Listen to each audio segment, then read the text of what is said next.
Hey everyone, welcome back to the English Learning Podcast, the place where we help you speak, read, and think in English with confidence. I'm your host, Brain. And I'm Anna.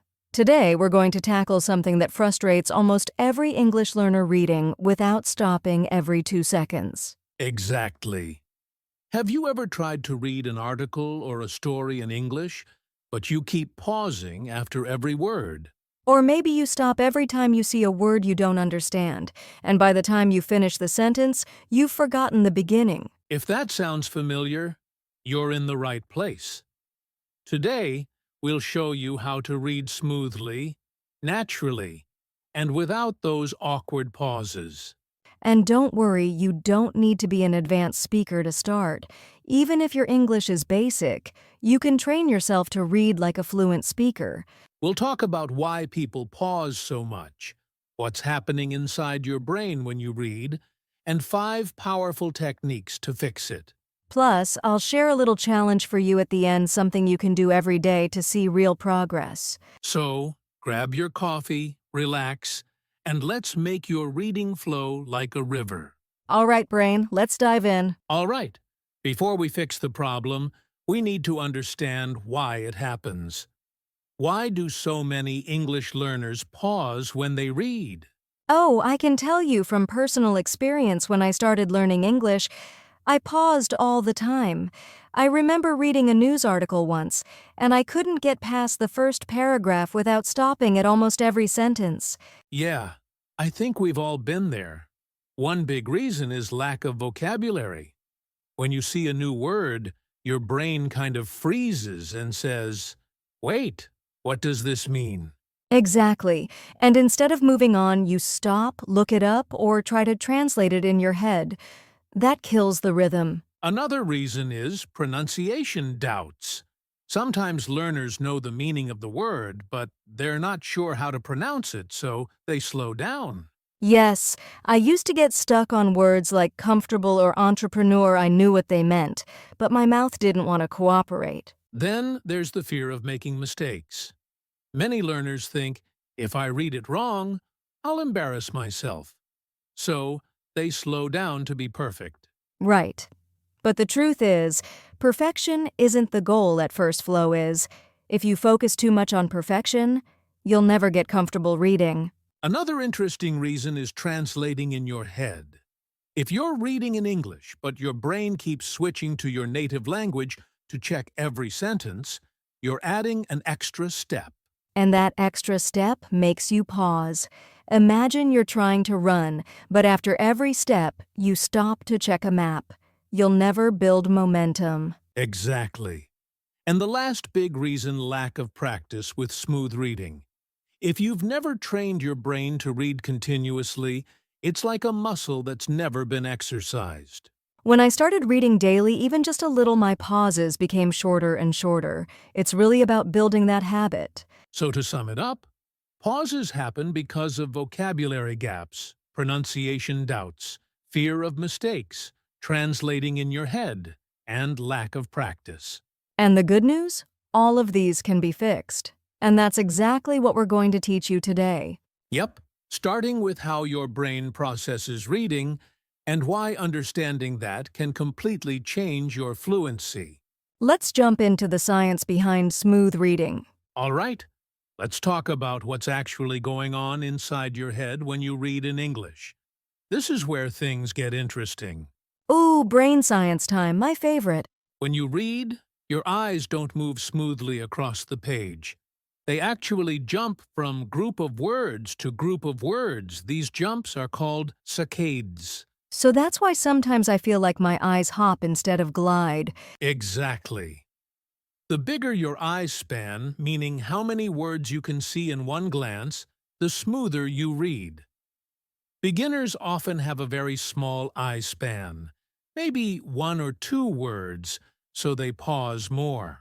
And fluent readers might see a whole phrase, like at the end of the day, in one look. Yes, that's why chunking grouping words together is so important. We'll talk more about that later. Another thing, reading is not just about your eyes, it's about your brain's rhythm. If your brain can predict what's coming next, you read faster and pause less. Exactly. This is called language prediction. Your brain is like, okay, I've seen this pattern before, I know what's next. That's why reading familiar phrases feels so easy. So basically, the more common patterns you recognize, the less your brain has to stop and think. Right. Now here's the big secret: your brain loves sound.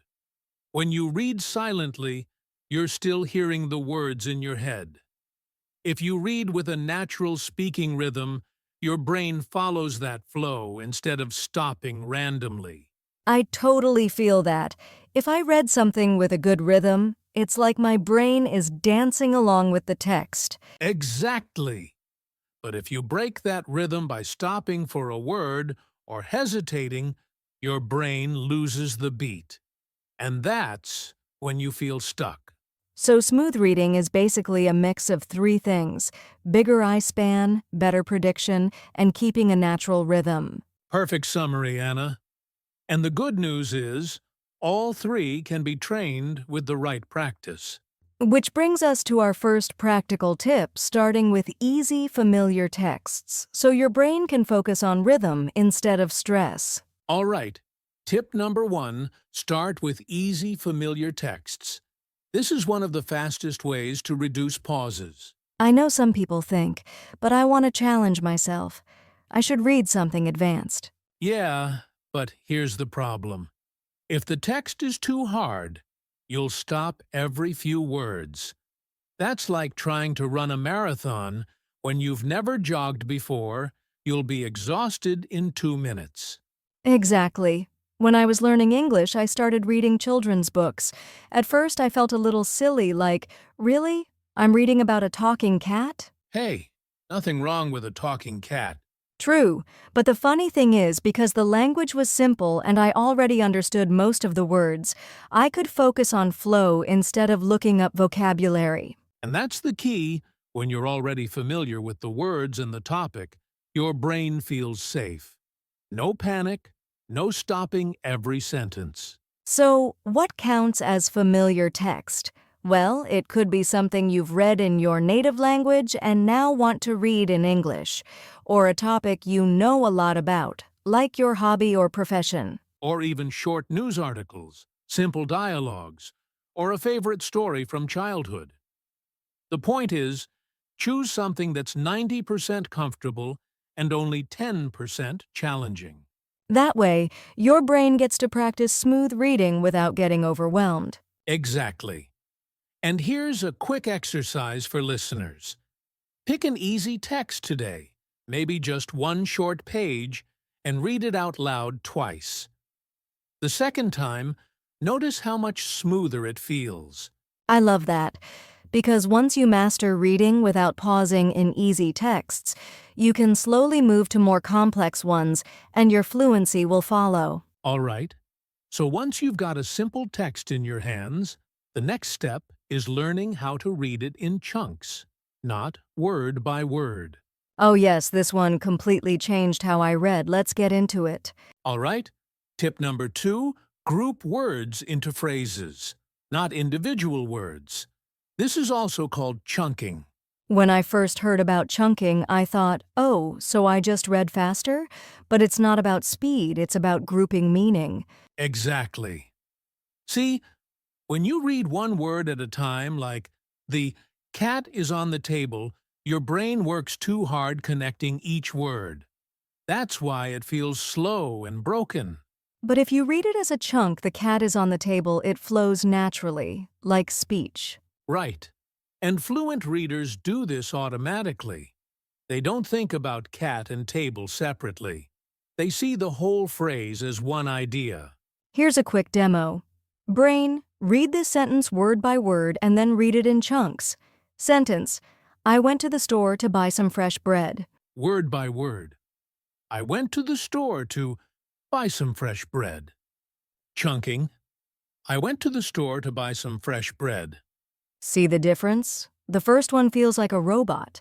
The second one feels like a person talking. And here's the trick: when you chunk, You're also training your brain to see meaning units instead of just separate words. That means less stopping and more flow. Listeners, you can practice this by taking any text and drawing little lines where the chunks are, then reading it aloud. For example, in She Loves Cooking Because It Relaxes Her, the line helps your brain group the words together. And the more you practice chunking, the more natural it becomes until you don't need the lines anymore. Exactly. And once you're chunking phrases, you can combine that with another powerful technique, timed reading. Oh yes, this is the one that made me stop overthinking and just go. Tip number 3, read out loud daily with a time limit. This one is so simple, but it works like magic. Right. Most learners read slowly because they don't have a sense of pace. When you give yourself a short time limit like 2 or 3 minutes, you train your brain to keep moving forward instead of stopping. It's kind of like running on a treadmill. If the speed is set, you have to keep up or you'll fall behind. Exactly. Let's say you take a short article and set a timer for 2 minutes. Your goal is to read as much as you can without stopping. Even if you see a difficult word, don't stop, just guess, skip, or keep going. The point is flow over perfection. And here's the secret benefit. When you read out loud, you're not only training your eyes but also your mouth and ears. You're building a connection between how words look, sound, and feel to say.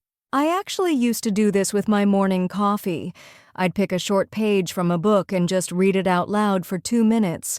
At first, I sounded a little messy, but after a week, my pauses got shorter. Yep. It's all about consistency. 2 minutes a day for 30 days is way more effective than trying to read perfectly for an hour once a month. So listeners, here's a mini challenge. Today, set a 2-minute timer and read anything out loud: a news story, a blog, a book. Don't stop.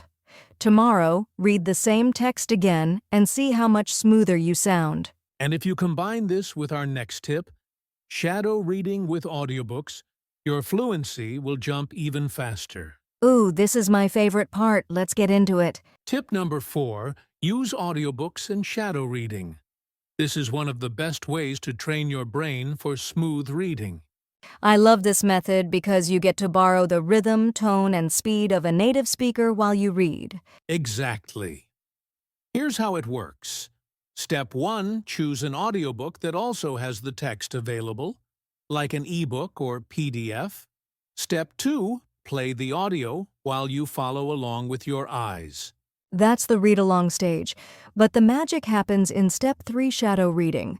That's when you actually read aloud at the same time as the narrator. Yep. You don't wait for them to finish the sentence. You speak right along with them, almost like you're singing a duet. It's tricky at first. You'll feel like you're chasing the words, but that's the point. It forces your brain and mouth to keep up with a natural pace. And it also trains your pronunciation and intonation without you having to think about it too much. You're just copying what you hear. I used to do this with my favorite fantasy novel. At first, I was always a half-second behind, but after a week, I was matching the narrator almost perfectly.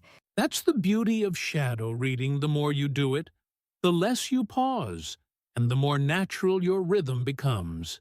And for beginners, you can even slow down the audio speed to 0.8x, and then gradually bring it back to normal speed as you improve. Great tip! And here's another: choose a narrator whose voice you actually enjoy listening to. If their voice feels boring or robotic, you won't want to practice. Absolutely. And speaking of not stopping, that's our next tip. It's about what to do when you meet an unknown word while reading. All right. Tip number 5, don't stop for every unknown word. This one is a game changer. I know some of our listeners are thinking, but what if I don't understand the word? Won't I miss the meaning? Here's the thing. Your brain doesn't need 100% of the words to understand the message. You can guess the meaning from the context. For example, if I read, "She grabbed her umbrella because it was pouring outside," even if I don't know pouring, I can guess it means raining heavily. Exactly. The sentence and situation give you clues. If you stop to check pouring in the dictionary right away, you break your reading flow. I actually used to keep a rule for myself. Only check one word after each page. It forced me to keep going. That's a great idea. Another trick is to mark the word with a pencil and keep reading. You can come back to it later when you're done. Because the truth is, you'll often see that word again in another sentence, and the meaning will become clearer naturally. Yes, that's how native speakers learn too. They don't stop mid-book to check every single word. They pick it up from repetition and context. So, if your goal is smooth reading, think of unknown words like little bumps in the road. You don't stop the car. You just drive over them and keep going. Perfect analogy. And once you stop obsessing over every single word, you'll be amazed at how much faster and more confidently you read. Speaking of confidence, brain, I think it's time for us to share our own personal tips for reading without pausing. All right, we've covered the main strategies, but now let's share a couple of our personal tips that have worked wonders for us. I'll go first. My personal tip is reading something you truly enjoy, even if it's not serious material. When I started reading Harry Potter in English, I didn't care that it wasn't a textbook. I loved the story so much that I didn't notice I was practicing. That's a great one. When you care about the content, you naturally read more and pause less. Exactly, and you'll push through tricky parts because you want to know what happens next. For me, my personal tip is record yourself reading.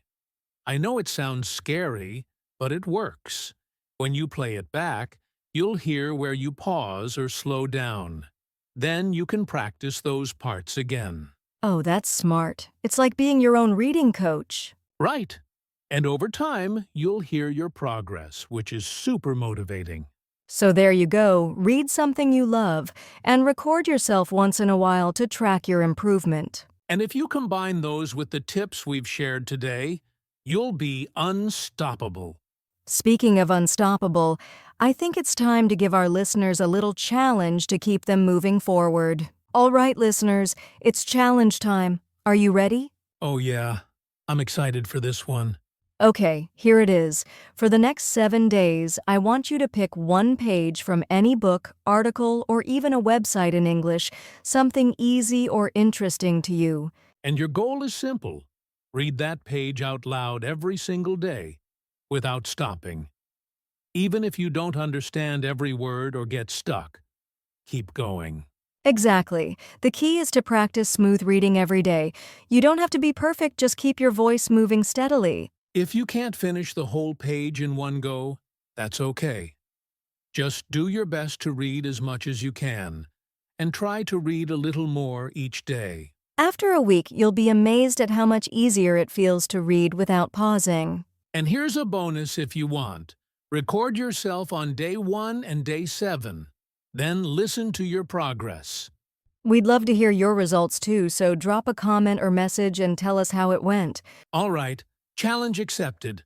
Ready to read without stopping? Let's do this! All right, before we wrap up, let's take a moment for a little motivation.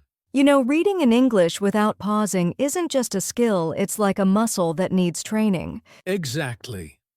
When you first start working out, your muscles get tired quickly, and it's hard to lift heavy weights. But with regular practice, your muscles grow stronger and more flexible. The same goes for your reading fluency. At first, it feels slow and difficult. You pause a lot, maybe get frustrated. But every time you practice, even for just a few minutes a day, you're training your brain and mouth to work together smoothly. And soon, those pauses get shorter. Your confidence grows, and reading becomes easier and more enjoyable. So don't give up if it feels hard now. Keep practicing, keep pushing, and watch your reading muscle grow stronger every day. You've got this! All right, everyone, let's quickly review what we talked about today. We learned why people pause while reading and how it breaks your flow. Then we shared 5 powerful tips. Practice with easy texts. Group words into phrases. Read out loud with a time limit. Use audiobooks and shadow reading. And don't stop for every unknown word. We also gave you some personal tips and a challenge to read one page every day without stopping. Remember, reading fluently takes time and practice, but with these strategies, you're on the right track. Keep practicing, stay patient, and most importantly, enjoy your reading journey. Thanks for listening, and we'll see you in the next